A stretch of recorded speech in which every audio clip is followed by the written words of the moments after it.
Duosiu šiandien Šiauliuose ir apžiūrinėjau mašinytės, tai toj parodysiu keletą įdomesnių egzempliorių. Žiūrėjau, koksai Cadillakas, kaip užlaikytas. Salonas tiesiog rėkiantis, raudonas, ryškus. Na, kiek kilometrų?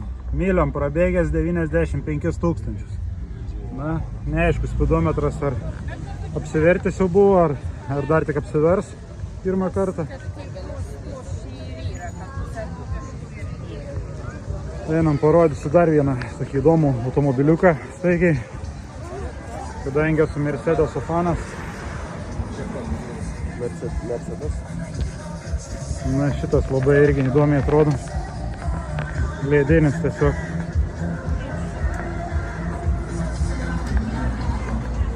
Toks puikus salonas. Taip ir norisi įlipti pasėdėti.